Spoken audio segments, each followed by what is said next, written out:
Mon équipe avec qui je travaille, j'ai d'ailleurs eu un souci récemment dans les hôpitaux parce que quelqu'un s'était mis dans l'esprit d'empêcher les gamines chez moi de porter un voile sur la tête en faisant une surinterprétation de la loi. On a dû leur expliquer pour l'université. L'université ne sont pas les hôpitaux et dans l'université, le voile n'est pas interdit. Il est interdit dans les écoles, mais chez les adultes qui le choisissent librement, il n'est pas encore interdit. Mais je ne doute pas que d'autres pressions se fassent rapidement parce que c'est quand même ce qu'on adore, c'est interdire. Nous, la première fondation s'appelle Inflexio Pôle Sud, elle a été tournée délibérément vers le Sud, c'est notre situation, en particulier pour les étudiants.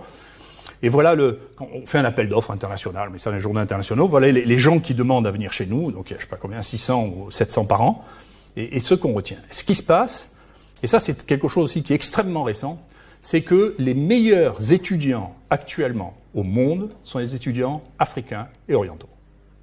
Sans comparaison.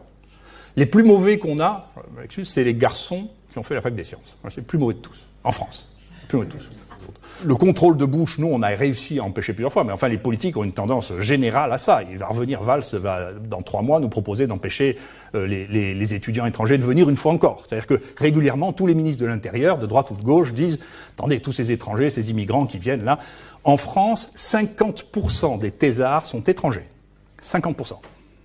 Si on enlève les étrangers, il n'y a plus de sciences françaises. Donc si vous faites comme Bush, ce qu'a fait Bush, c'est-à-dire vous commencez à emmerder les gens qui viennent, ils ont 2 ans pour avoir un visa, la science française va décliner aussi rapidement que la science américaine. Donc faites pas d'illusions, la France ne fonctionne, la science française fonctionne avec des émigrés. C'est ça le moteur de la guerre, c'est les émigrés. Pourquoi ils sont meilleurs? Parce que quand vous êtes en Afrique, si vous voulez maîtriser votre destin, vous n'avez pas 36 000 solutions. Ou vous êtes prisonnier des politiques, qui là jouent encore des rôles très importants dans votre vie quotidienne. Si vous voulez avoir une carrière internationale, vous faites du sport haut niveau ou de la recherche. Nous, ceux qui viennent chez nous, ils repartent, ils ont 3, 4, 5 publications internationales, ils vont où ils veulent dans le monde. Ils ne sont pas dépendants des crises politiques de leur pays. Donc les tout meilleurs, les plus intelligents, les plus dynamiques, ceux qui travaillent le dimanche chez moi, c'est que des Noirs et des Arabes. Voilà. C'est comme ça.